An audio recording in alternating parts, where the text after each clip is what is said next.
muraho neza, ndabasuje mwese aho muri hatandukanye, kandi amahoro y'Imana abe muri mwe, kandi Imana Data wa twese bahereza umugisha, mufata umwanya mukanyoterwa ijambo ryayo, mukiyemeza kurikurikira kugira ngo mwunguke uko umunsi ukeye.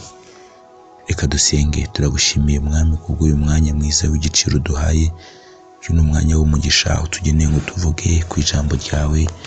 Mwami, ndagusabye kugira ngo mvuge mbwirijwe nawe, kandi Mwuka Wera abinsobanurire uko ubishaka, nanjye mbwire ubwoko bwawe ikindi cyongeye kuri ibyo abantu babahe gusobanukirwa nk'uko ubishaka, mu izina rya Yesu Kristo, amen.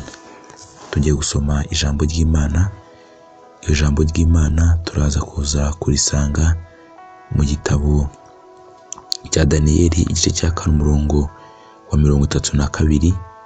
Haravuga ngo, ariko abo mu isi yose ni nk'ubusa imbere yayo, ikora uko ishaka mu ngabo zo mu ijuru no mu bantu bo mu isi, kandi ntawe ubasha kuyikoma mu nkokora cyangwa kuyibaza ati uragira ibiki.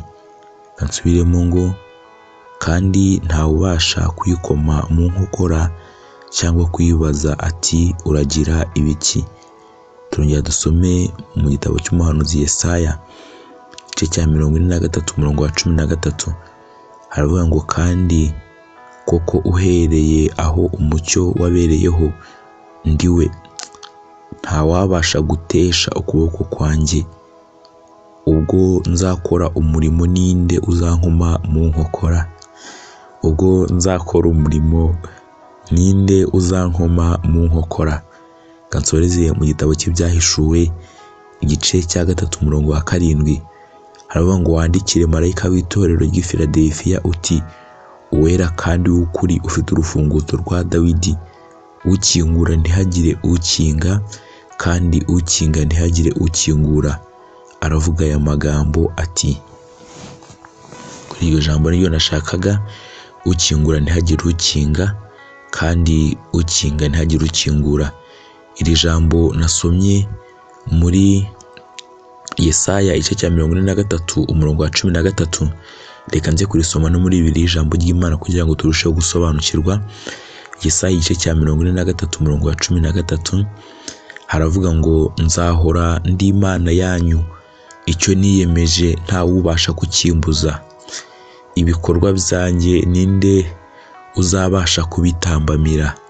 Ibikorwa byanjye ninde uzabasha kubitambamira? Mwami Yesu ashimwe kandi ahimbazwe iminsi yose. Bandikirwe hejuru kubwira ijambo ryayo yivugiye ubwayo, kandi mu ijambo ryayo niho habonekera ubuzima. Mu ijambo ryayo niho twumvira ububasha n'ubushobozi n'ubwenge butarondoreka by'Umwami wacu. Ijambo ry'Imana rihuriye ku nsanganyamatsiko ivuga ngo, ntawayikoma mu nkokora. Imana yacu ntawayikoma mu nkokora, cyangwa nta n'ikintu kindi cyabasha guhagarika Imana mu gukora. Dusomye ahantu hatatu, ariko nshaka kuza guhuza, ariko munyemerere ijambo gukoma mu nkokora mu yandi magambo rishatse kuvuga ko umuntu yari agiye gukora ikintu, ariko undi muntu amubujije gukora icyo gikorwa, cyangwa aramubujije. Undi muntu araje aramuhagaritse, kandi uwo muntu arahagarara. Igihe uwo muntu umukomye mu nkokora, cyangwa uwo muntu akawumubujije ayo mahirwe, cyangwa uwo muntu akawumubujije icyo kintu yari agiye gukora. Rero Imana nayo iri jambo yararikoresheje kugira ngo tugaragarize ububasha n'ubushobozi bwayo. Mu mazina Imana igira hari izina ryitwa El Shaddai. Izina ryitwa El Shaddai risobanura Imana y'imbaraga nyinshi kandi ishobora ibintu byose. Ni Imana y'imbaraga nyinshi kandi ishobora ibintu byose. Mbibutse ko twebwe abantu icyiciro turimo ni icyo gukora bimwe, ibindi bikatunanira. Nubwo kenshi hari abajya baharanira gushaka gushobora ibintu byose, ariko si bishoboka. Igihe umuntu yashoboye ibintu byose, ntabwo yaba akiri umuntu, yaba yamajije kuba Imana. Kandi turi abantu, ntabwo tuzigira tuba n'utumana dutoya. Niko Rick Warren yavuze. Noneho Gukoma mu nkokora bisobanuye ko umuntu yagiye gukora igikorwa afite intego runaka ariko undi muntu akamuhagarika. Rero Imana mu gitabo cya Daniyeli yaravuze ngo ikora uko ishaka. Ni Nebukadinezari warimo kuvuga no magambo igihe yari avuye mu ishyamba, igihe Imana yari yaramuhaye igihano cyangwa yaramukubise ikinyafu nyuma y'uko yikomangaga mu gituza yivugira ko Babuloni ari iye. Ariko agarutse yagarukanye ubuhamya aravuga ngo ikora uko ishaka mu ngabo zo mu ijuru, ngo kandi ingabo mu isi yose bagaragara nk'ubusa imbere yayo. Aravuga ngo ese hari umuntu cyane ikanongero hari ikintu ninde wabasha kuyikoma mu nkokora? Imana ishimwe. Niko Nebukadinezari yavuze ngo ese ninde wabasha kuyikoma mu nkokora? Cyangwa yibaze ngo uragira ibiki? Imana imikorere yayo iratangaje, kandi mbere yo gukora ikintu nta muntu n'umwe ibanza kubaza ngo mbigenze nte, nta n'umuntu n'umwe ibanza kugisha inama. Imikorere yayo iratangaje ku buryo ubwenge bwacu butayisobanukirwa. Hari ibyo ikora utazi, kandi ntabwo ari ngombwa ko ibikubwira. Gusa icyo nshaka kukwizeza ni uko igukunda. Ikwitayeho ku kigero nawe udashobora gutekereza, ku buryo iyo uryamye, iyo ugenda mu nzira, iyo wicaye, yohereza ingabo zayo zo kukurinda. Kandi witekereze, nusanga ibyo ukora cyangwa nusanga ibyo nkora binyemerera ko nakundwa n'Imana nk'uko inkunda, ntabwo bihura.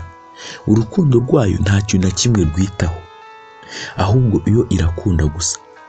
Kandi imikorere yayo ku buzima bwacu ihora ari myiza. Nta muntu n'umwe wahagarika umugambi w'Imana igufitiye ku buzima bwawe.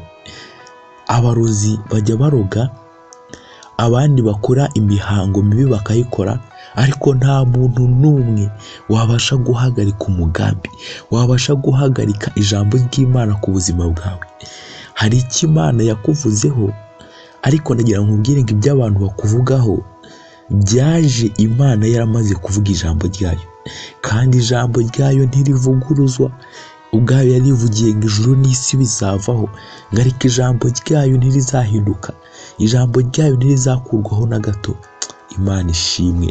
Rero hari amagambo abantu bavuga ku buzima bwacu yo kutuvuma, yo kutubwira ko ntaho tuzagira, ariko reka mbabwire icyo Imana yavuze mbere utari wavuka, ikavuga ngo uyu nguyu imigambi yayo ku buzima bwawe ni myiza. Hari ibyo yateguye mu gitabo cyayo izagukorera, ariko ibyo abantu bavuga ntibikubera igisitaza, ntibigutera ubwoba. Hari ijambo Imana yavuze, Imana ikwitayeho, Imana iragushyigikiye, imikorere yayo ku buzima bwawe ihora iriho. Imana ntigiruka gukora, Imana ihora ikora, Imana ihora irwana. Hari intambara ikurwanira, hari intambara ikurwanira mubyeyi, hari intambara ikurwanira musore, hari intambara ikurwanira mukobwa, hari intambara ikurwanira nawe wese uri kunyumva, kandi izo ntambara ntuzizi. Hari imbaraga zikurwanya, irwana nazo nijoro utazi. Hari imbaraga zigutera utashobora kurwanya, ariko uwo mwami aracyakuri mu ruhande. Uwo mwami ntago yakuretse. Abantu bashobora kukubwira ko naho uzagera, abantu bashobora kuguciraho iteka, ariko ntago ariko bimeze ku Mana. Yivugiye ngo se hari umuntu uzabasha kunkoma mu nkokora, se hari umuntu uzabasha kumpagarika, se hari umuntu uzabasha kunsubiza inyuma, se hari umuntu uzabasha, ndagira ngo nkubwire ngo nta n'umwe uzabasha.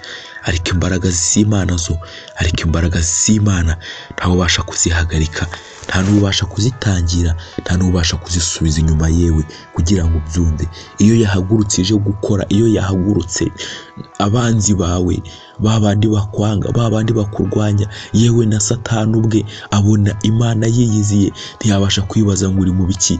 Nta muntu n'umwe wayibaza ngo uri mu biki, nta mudayimoni wayibaza ngo uri mu biki, nta kintu na kimwe cyayibaza ngo uri mu biki. Ahubwo iyo yihagurukiye iraza igakora imirimo yayo, iraza ikayirangiza ku buzima bwawe. Imana ishimwe kandi Imana ihimbazwe. Jambo nakunze cyane umuntu umwe yaravuze ngo nta mudayimoni ku isi, yaravuze ngo nta muntu ku isi, nta n'umudayimoni kuzimu wabasha guhindura, wabasha guhagarika icyo Imana yavuze ku buzima bwawe. nta muntu n'umwe wabishobora, nta mudayimoni wabishobora, nta n'ikintu na kimwe cyabishobora. Iyo uvugiye ngo ni Imana ikinga ntihagire ukingura, ni Imana ikingura ntihagire uwukinga. Hari ibyo Imana izakinga ku buzima bwawe, hari imiryango izakinga ntihagire uyifungura, nanone ninayifungura ntazajya uyikinga. Aha ntabwo nashatse kuhasobanura cyane, ariko icyo nakubwiraga nshuti yanjye ni uko ugomba kwizera Imana, ugomba guhanga amaso ijambo yavuze, ugomba kwizera ububasha bwayo. Yitwa El Shaddai, Imana ishobora ibintu byose.